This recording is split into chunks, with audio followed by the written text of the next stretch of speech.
प्रिय भक्तों, राधे राधे। अष्टावक्र एक महान ऋषि थे जो जन्म से ही शरीर के 8 अंगों से टेढ़े मेढ़े थे। शरीर भले ही विचित्र था, लेकिन उनका ज्ञान गहरा और विलक्षण था। उनके पिता कहोड़ ऋषि वेदों के विद्वान पंडित थे। वे अपने ससुर उच्छालक ऋषि के आश्रम में पत्नी सुजाता के साथ रहते थे। वो रोज रात भर वेदों का पाठ करते थे। जब सुजाता गर्भवती हुई तो उनका बच्चा गर्भ में ही वेदों को सुनने लगा। एक रात उसने गर्भ से ही कह दिया, पिताजी आप वेद तो पढ़ते हैं लेकिन सही उच्चारण नहीं करते। आपकी कृपा से मैंने गर्भ में ही वेदों को पूरा ज्ञान पा लिया, लेकिन केवल शब्द दोहराने से ज्ञान नहीं मिलता। ज्ञान और सत्य तो आत्मा में होते हैं, ना कि शब्दों में। यह सुनकर पिता कहोड़ उनके साथ बैठे ऋषि चौंक गए। कहोड़ को बहुत गुस्सा आया। उन्होंने गर्भस्थ बालक को श्राप दे दिया कि जैसे तू वक्रवाणी करता है वैसे ही तू 8 जगह से वक्र होकर जन्मेगा। जन्म आने पर बच्चा पैदा हुआ। सच में शरीर उसका 8 जगह से टेढ़ा था, इसलिए उसका नाम रखा गया अष्टावक्र। अष्टावक्र के जन्म से पहले ही उनके पिता अर्षि कहोड़ धन की जरूरत से कारण राजा जनक की सभा में शास्त्रार्थ करने चले गए। वहाँ बड़ा आयोजन हुआ। राजमहल के सामने हजारों गायें उनके जिनके सींगों पर सोना चढ़ा था, गले में हीरे जवाहरात लटक रहे थे। घोषणा थी कि विद्वान विवाद में विजय होगा वही इन गायों को ले जाएगा और हारने वाले को मृत्यु भी दी जा सकती है। कहोड़ ऋषि का मुकाबला राज्य के महापंडित वंदिन से हुआ, लेकिन दुर्भाग्य से कहोड़ शास्त्रार्थ में हार गए। नियम के अनुसार वंदिन ने उन्हें जल में डुबोकर मरवा दिया। कई दिन बीत गए लेकिन कहोड़ वापस नहीं लौटे। यह कहकर उदालक ऋषि अष्टावक्र के नाना ने खोज करवाई और पता चला कहोड़ की मृत्यु वंदिन के हाथों हो चुकी है। यह दुख सत्य अष्टावक्र से छुपा लिया गया। वह अपने नाना को अपना पिता समझता रहा। 12 साल बीत गए। अष्टावक्र ने न केवल गर्भ में ज्ञान पाया बल्कि आश्रम में भी लगातार पढ़ाई करके वह एक महान विद्वान बन चुका था। 12 वर्षों के गहन अध्ययन के बाद अष्टावक्र अत्यंत बुद्धिमान हो चुका था। उसकी वृद्धि को लोग ब्रह्मा के समान मानते थे। एक दिन अचानक उसे सच का पता चला।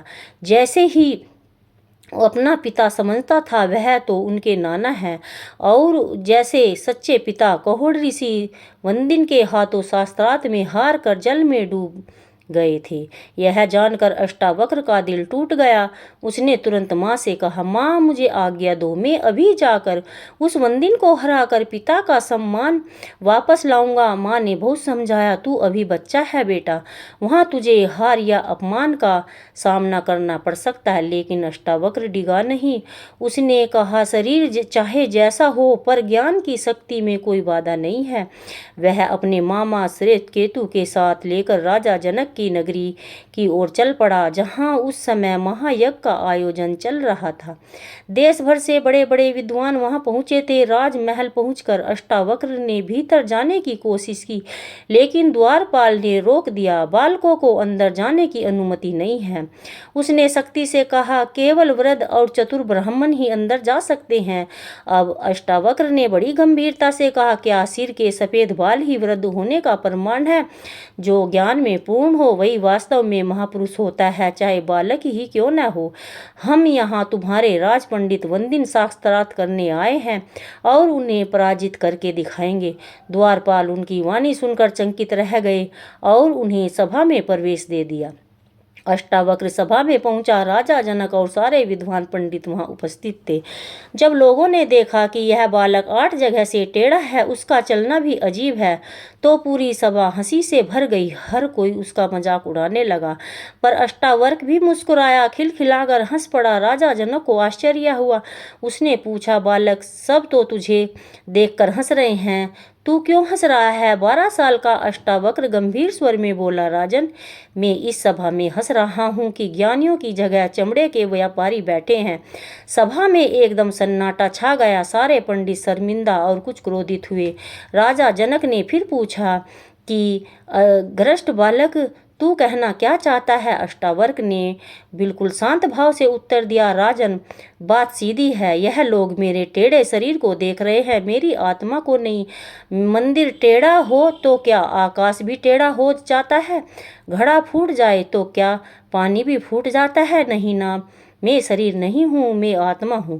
कृपा करके मेरी आत्मा को देखिए। मेरी देह को उसके ज्ञान से भरे शब्दों ने सभा के सारे विद्वानों को हिलाकर रख दिया।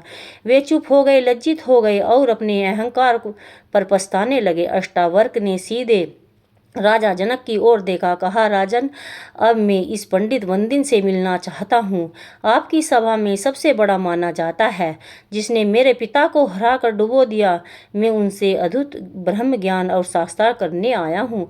राजा जनक जो सोचे, उन्होंने अष्टावक्र को देखकर कहा, बालक बहुत छोटा है, वंदिन बहुत चतुर और तेज है, अनेक ऋषियों को पराजित कर चुका है, कहीं तू भी पराजित न हो जाए। लेकिन अष्टावक्र ने विनम्र परंतु स्वर में उत्तर दिया, राजन, मेरा आकार छोटा है लेकिन विचार ज्ञान विशाल, मैं पीछे नहीं हटूंगा। राजा जनक को अब लगने लगा कि यह बालक सामान्य नहीं बल्कि असाधारण प्रतिभा का धनी है। उन्होंने अष्टावक्र बुद्धि की परीक्षा लेने का निर्णय लिया। जनक ने अष्टावक्र से कठिनता प्रश्न पूछे और अष्टावक्र ने तुरंत ही उसके उत्तर दे दिए। राजा जनक अष्टावक्र की तुरंत इष्टिक उत्तरों से बहुत प्रसन्न हुए। वे बोले, हे ब्राह्मण पुत्र, तुम्हारा शरीर भले ही बालक का हो पर ज्ञान में तुम निश्चित वृद्धों से बढ़कर हो। अब मुझे पूरा विश्वास है तुम मंदिर से साक्षात के योग्य हो।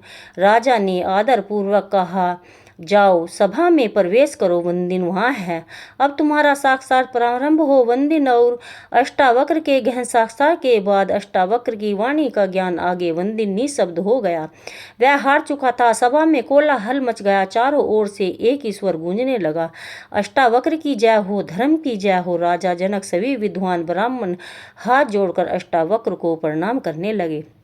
सबको लग रहा था सच्चे ज्ञान की जीत हुई, अहंकार की हार। वंदिन की हार के बाद अष्टावक्र ने सभा में कहा, इसने जैसे मेरे पिता और अन्य ब्राह्मणों को जल में डुबाया है, वैसे भी मैं भी इसे डुबो दिया जाए। तो सभा चुप थी। राजा जनक भी मौन थे। अष्टावक्र की यह चुप्पी अपमान जैसी लगी। वह बोला, राजन, आप आज्ञा क्यों नहीं देते? चुप रहना क्या अन्याय, मौन समर्थन नहीं है? राजा जनक ने विनम्र स्वर में उत्तर दिया, ब्राह्मण पुत्र, आप तो साक्षात ब्रह्मा के समान हैं। आपके तेज, आपकी मेघा अग्नि सूर्य से भी प्रखर है। आपने जो आज्ञा दी मैं उसका समर्थन करता हूँ। अब सबकी नज़र वंदिन थी। वंद शांत स्वर में बोला, मैं यह दंड स्वीकार करता हूँ क्योंकि इससे मुझे मेरे पिता देवता वरुण को दर्शन होंगे। वह मेरे लिए वरदान होगा। फिर वह अष्टावक्र की ओर मुड़ा, बोला, ऋषि अष्टावक्र, आप ज्ञान के सूर्य हैं और आपके तेज से अज्ञान का अंधकार दूर हो चुका है। मैं जाते जाते आपको एक वरदान देता हूँ कि अभी इसी क्षण आप अपने पिता राशि कहोड़ को फिर से जीवित अवस्था में देखेंगे। उनके साथ अन्य सभी ब्राह्मण जल पर हार बाहर आ जाएंगे और उसी क्षण सबके सामने जल से एक अद्भुत प्रकट हुआ और ऋषि कहोड़ और अन्य ब्राह्मण जल से साक्षात बाहर निकल